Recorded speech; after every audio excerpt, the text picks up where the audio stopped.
What's going on, guys? Finally, another video coming at you. Rad-I-Nation here, and today we're going to make our ground package a lot more mobile.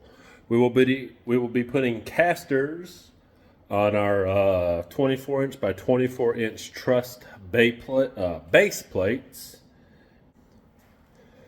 So, doing some research, there's all kinds of casters out there, as you can probably tell.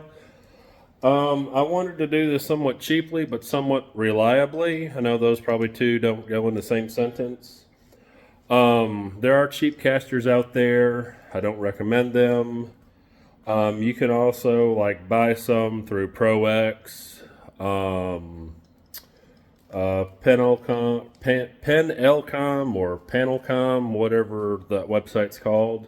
They have casters on there, which actually I will be changing out all my road cases for my moving heads to what they call the spring-loaded or the swivel kind that will flip into place. That's going to be a little costly, but it's going to be a lot of headache saving. So I didn't feel like going ahead and rotating all those casters out and using the casters that are on my current road cases for this. So I hopped on the old trusty Amazon and found some casters. Now, to qualify to work for what I am doing, I was looking for anywhere from a 3 to 4 inch caster, preferably in black, all black preferably.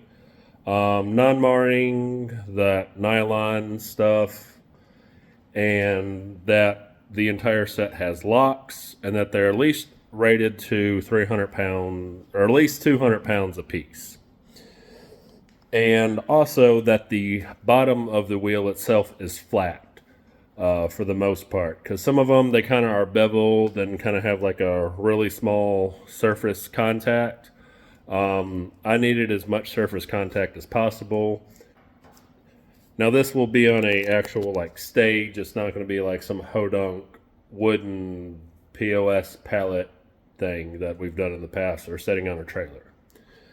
Through all my researching, I found these on Amazon. I also left out that when you lock them, it needs to lock the swivel itself. Also another little added safety. So yeah, I found these. I think they're $80 for 8 of them. That comes out to roughly $10 a piece. I got 2 sets of them, so 16 casters in total. Trying to find the hardware. So they did send me some screws and some washers, and then they also send me regular bolts that we will be using.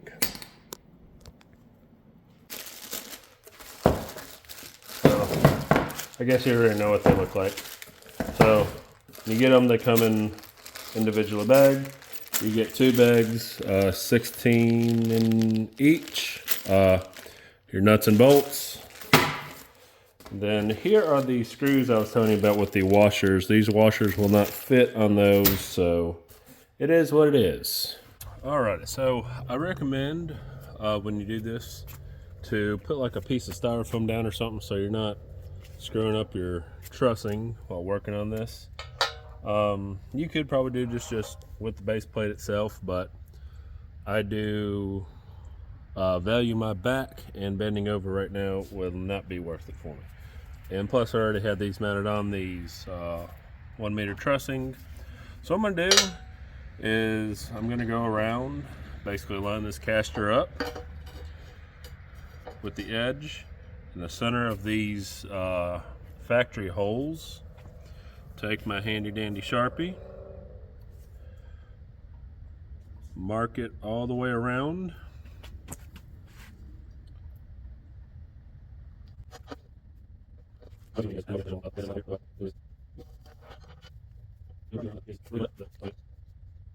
Alright, now you can take your center punch. You're gonna put a punch on all your marks. That way your drill bit is not drifting on you when you go to drill these holes.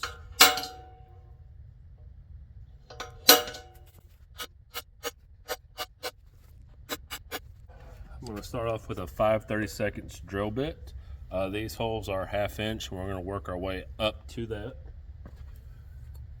Now I don't have any, well I do have the cutting fluid, but I don't have it within reach. So WD-40 will do just as well.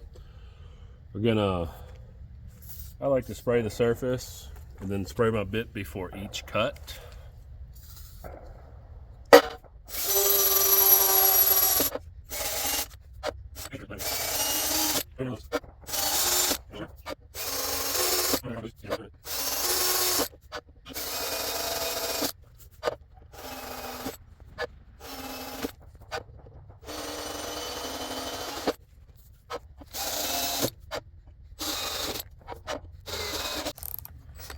Nine 30-seconds is going to be my next bit.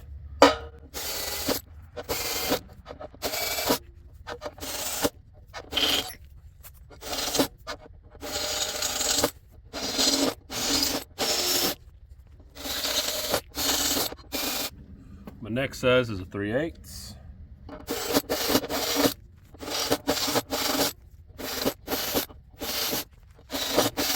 Last size here is a 1/2 inch. Now I do recommend running this on the slower mode, just because it's a bigger bit, more aggressive. It's going to cut through it really quick and out of control if you try to do it fast. So this last one, we'll just take our time a little bit.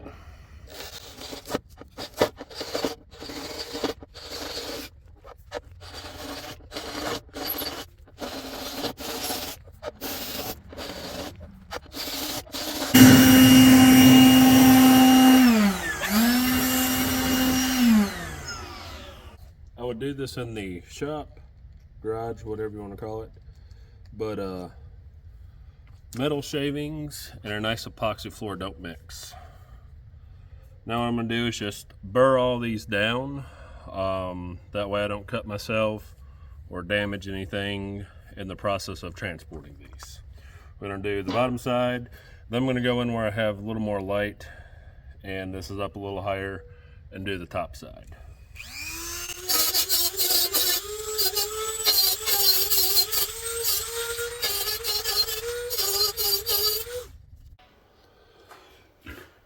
All right, now we have moved in from the outside where it was dark. I do apologize about that portion. Because the art of this video is going to look like I'm doing this in steps, I am actually not. I have a couple of these together already. But I had to run to town because they give you washers with them, but they're actually for the screws. And the washers are not big enough for the bolt. And I wanted a washer on top as the actual nut itself. That's me. I have like these kind of like rigid locks on them. I don't know, what do you want to call them? But it could possibly be offset and the washer or the nut not be perfectly squished on the base plate. So for purposes of this, I wanted to get a washer that would fit over that and then evenly displace the weight of the nut itself. But to do that, I didn't have enough of these. I needed a total of 64 washers to do 4 of these base plates. And so I had to run to town. And then when I ran to town, I decided to do some side questing. So now, back to our featured presentation. We got this in our new shop now. This is going to be my lighting work area for now. I know I'm going on another tangent alert here like I always used to do. This garage is eventually going to be a model train room, but that's not going to be for, I don't know, probably 5 or 6 years until the kiddos, yes, I got another one on the way, get old enough to actually enjoy the trains with me and take them on the journey of building a layout. So I don't want them to miss out on that portion of it. I like to see them and let them enjoy it with me. Hopefully they enjoy trains as much as I do. So I've got that whole corner of the shop filled with about 2% of all my train stuff. Like I said, tangent alert, sorry. That's like 2% of my train stuff, so yeah. And then in order to get moved into my shop, I have to move everything out of my shop into here to work in the shop, to get the shop how I want it, and then move everything back out. So for now, this is going to be my lighting HQ for the next few years.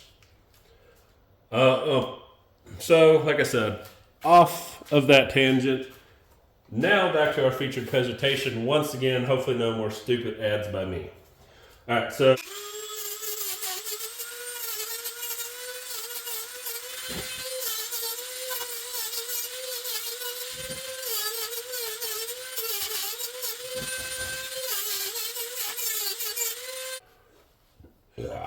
well, that was rude of me. All right, now that we've got both sides cleaned up, we got our hardware. We're gonna go ahead and put these on. These are a 13 millimeter nut and bolt. Sometimes they're both different sizes, but they're a 13 for both. You just need some wrenches. I'm bougie, so I have a gear wrench and a Milwaukee Impact.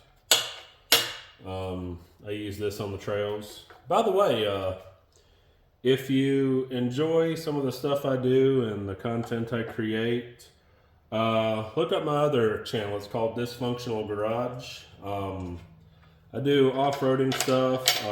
It's kind of going to be my other channel for all my other junk that I like to do. Off-roading, trains, building in the shop, all kinds of things like that. I'm strictly just trying to keep this channel for DJing and lighting. I do apologize. The past couple years I have not done many videos. 23, we, had a newborn and whatnot. So, trying to spend time with her. Last year, selling our house, building the new house, and just getting everything moved. Yes, I was doing a lot of gigs, and I'll cover that in another episode. But I do apologize to my faithful followers that I have not been making videos, and I try to do quality videos and not quantity. My video format will be changing a little bit. My intro will be different. I got new editing software for my videos. Darn it, dropped the washer. Got new editing software for my videos.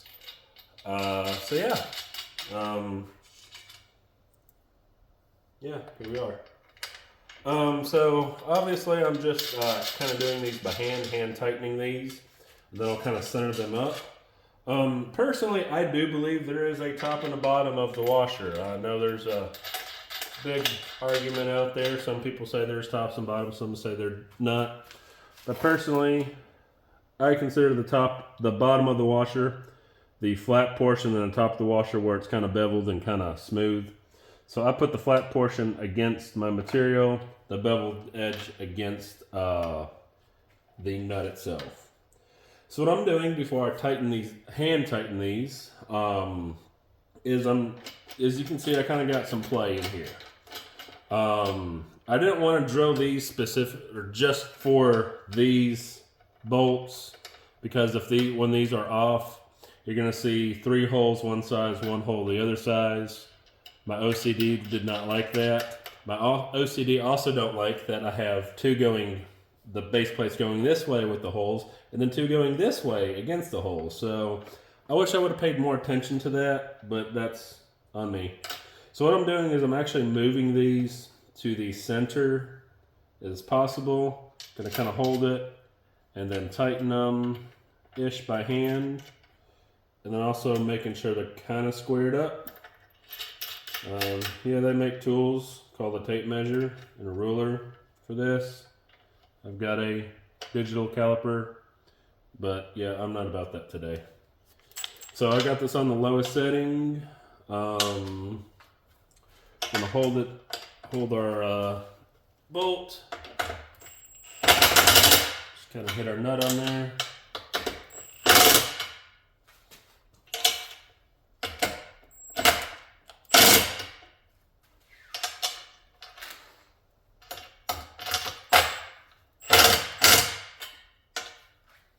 Alrighty.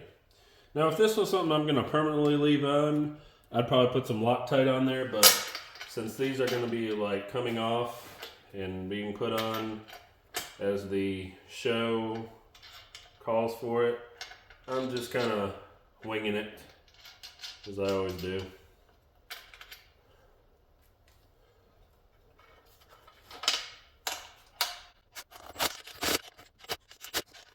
Thing I haven't done so many videos is because I was working at the hospital I was working at was in Murfreesboro, and I was living in Centerville, and I had no time, or I shouldn't say I didn't have any time. By the time I was actually felt like making a video, I had no time to edit it, or I just completely forgot because I'm in a hurry trying to get stuff done for a show. So now that we are moved in Murfreesboro, I also no longer work at the hospital. I now work at an outpatient facility, and I have every holiday, well, that they consider a holiday, off, weekends off, nights off, and I get off at 4:30 now instead of 5:30, 6 o'clock, 8 o'clock, depending upon if there's an OR case going. So hopefully you'll be seeing my ugly face a little bit more.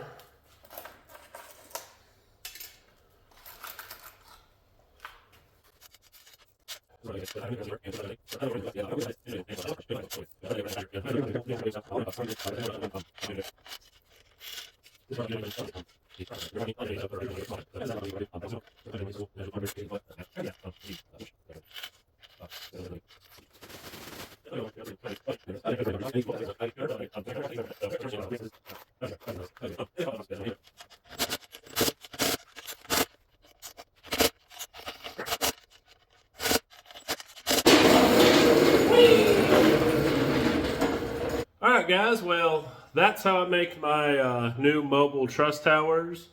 Stay tuned. I'm going to be doing a build up to this gig and then eventually the gig vlog or the show itself.